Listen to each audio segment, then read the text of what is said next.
Tighnari is finally out, and this is an honest look at how he works with different teams and weapons at Constellation Zero. So here's exactly what you need to know about him in this showcase video.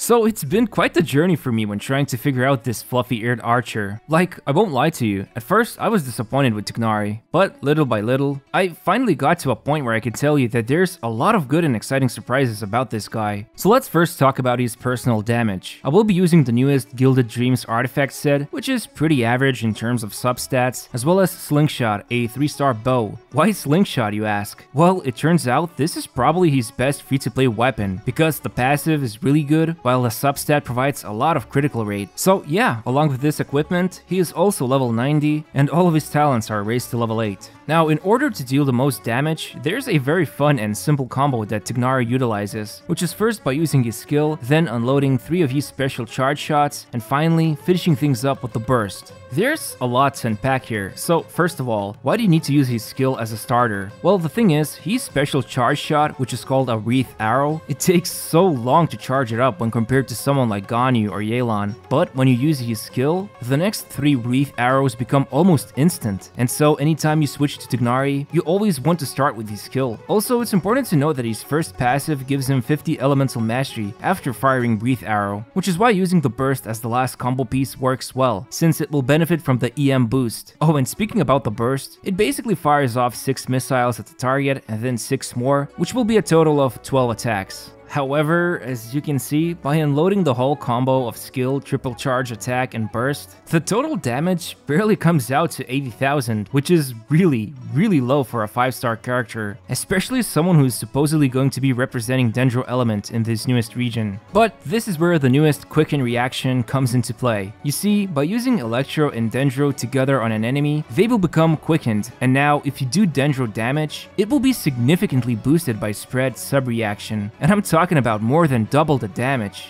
Now, if I repeat the same combo again, the damage comes out to about 185,000. That's 130% more damage thanks to Spread's sub-reaction. Still, this doesn't mean every single time he attacks a quickened target, it will be increased by Spread because internal cooldown still exists. But you can look at this quick preview here and see how many times he will be able to take advantage of Spread's sub-reaction. Although, long story short, if you use the whole combo I showed you previously, this will be a total of 10 spreads if it's a single target. However, the number increases if there are more targets. But I want you to understand this. Hoyoverse clearly designed Tighnari to be used with Quicken, or should I say Spread sub-reaction. Like, they absolutely butchered every single one of his damage multipliers. They are so low that it's not even funny. But I guess it kind of makes sense because the moment you use him with Quicken reaction, the damage becomes way more better. And there's still a couple of ways you can further boost his personal damage. The first option would be the new Dendro artifact set, Deepwood Memories. Now, he could equip it himself, but instead, by giving it to someone else, they can lower the enemy's Dendro resistance, and if I unleash the whole combo again, now the damage compared to previous Spread combo has increased by about 36%, which is really good. Still, we can do better. What if there's also Kujo Sara that can boost his attack? Well, now the whole combo can reach upwards of 320,000 damage potential by combining everything together. Honestly, that's pretty awesome, and since it doesn't take that long to unload the whole combo, and because his burst is so cheap, you can quickly cycle back to him and keep unloading the same combo over and over again. And let's not forget, this is him using Slingshot. If I give him his new signature weapon, Hunter's Path, provide the best artifacts on my account, and use all the supports I can think of, you can see the damage going up way higher. Overall, while it is a bit annoying that his personal damage sucks without Quicken reaction, it does work really well when you start increasing his damage with Spread sub-reaction. Still, the big question is, what teams you can build, and what artifacts and weapon loadouts are best for him? Well,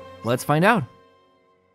So, whenever I'm talking about something in this segment of the video, keep an eye on the bottom of the screen so you can see his artifact, weapon, and stats. Now, there's 2 main artifact sets that work really well on him, Wanderer's Troop and the newest Gilded Dreams artifact set. You'll notice there's elemental mastery in both of these sets. Well, that's because not only does he benefit from it by increasing his burst and charge attack damage from his second passive talent, which takes every point of EM and converts it up to 60% damage increase, but also, Spread is a very unique reaction. The amount of damage increase depends on character's level and their elemental mastery, but if that's not enough, it also works almost in an identical way as Shenhe's or Yunjin's attack boost. So things like critical damage, elemental damage, or basically anything that can increase damage like Slingshot's passive, Spread also benefits from this. The only thing that Spread's sub-reaction doesn't care about is attack. It has no influence over it. Basically, elemental mastery is very good on Tighnari, but at the same time, you don't want to build him full EM build, and instead, going with something like elemental mastery Sands, Dendro Goblet, and critical rate or damage circlet will be the most optimal way to build him.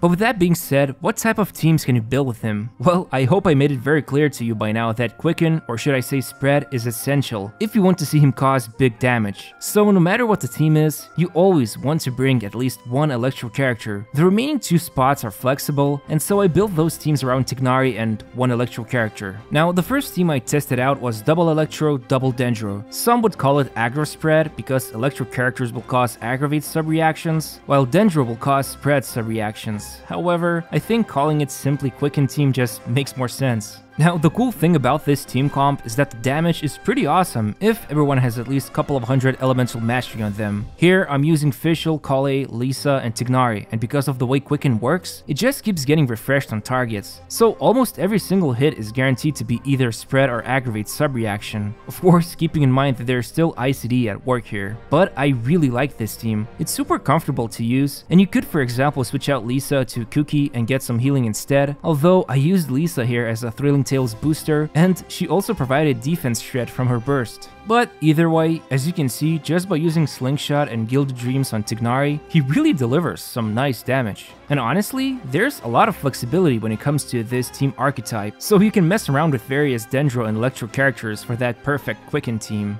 There's also a new craftable Sumeru bow called King's Squire, which increases EM by 140 at max refinement after using skill or burst, and then it also deals some explosive damage. So I put it to use in another team, where it was made up of Yaimiko, Kale, Venti, and of course the Fluffy Archer. The cool thing about Quicken Reaction is that if you can cause a swirl on multiple enemies which are quickened, the swirl also will be aggravated, and this can significantly boost the damage. So this team with double Dendro, Electro, and Anemo worked pretty well, although I can't say it was as comfortable to pilot as the previous team. But what happens if Tighnari is the only Dendro character in the team? I mean, in the previous 2 teams, Kali was using Deepwood Memories artifact set to shred enemies' Dendro resistance, but now there's no one besides Tighnari here. Well, there's 2 solutions. Either give him the Dendro set, or somebody else like, let's say Kujosara, equips on herself. See, the thing is, nobody said it has to be a Dendro character using this set, since all they need to do is just hit the enemy with their skill or burst to shred Dendro resistance. And it works really well on Kujosara here. She can outboost attack and shred enemies' Dendro resistance as a single unit, and Tighnari with a Slingshot can hit upwards to 34,000 damage from his charge attack Spread. I kinda like this team a lot, although my problem with it is that Tighnari can cause Dendro damage off-field, so it becomes harder for Electro characters like Fischl to cause Aggravate when Quicken disappears on enemies. But you might be wondering, why are there no Cryo, Pyro, or Hydro teammates showcased? Well, if you use Pyro in Quicken teams, it will destroy the aura and leave the target burning, which is hard to get rid of, so this leaves Pyro out of the question, while with Cryo, it can coexist with an enemy that's quickened, but if you apply something like Electro on them, it first prioritizes Cryo on them, which means it might not refresh Quicken, and instead just cause Aggravate and Superconduct. Basically, I don't want to get too deep into how these reactions work, but to put it simply, it either hurts your team's synergy if you put a Pyro teammate, or it makes it less consistent if you put in a Cryo teammate. However, I did try out Hydro with Tighnari. It worked pretty decently since Quicken is treated like a Dendro aura, and when I was using Kokomi, she would create Dendro cores on the ground from bloom reactions, and sometimes it would explode on its own, or sometimes someone like Fischl's Oz would go through one of these Dendro cores and cause Hyper Bloom reaction. Honestly, it's a fun team to use, and I kinda made it work pretty well with Dendro Traveler, Kokomi, and Fischl, so there is some flexibility when you want to experiment with Tighnari. But I would say that all in all, there's a limited amount of teams you can build with him. Most of them, if not all, will be based around Quicken Reaction, and I really tried my best to push the bar and see what type of teams I can come up with, but adding some elements like Pyro or Cryo into the mix just wasn't doing it. So I would say when building teams with him, at least one Electro character is a must-have if you want to see him deal actually good damage.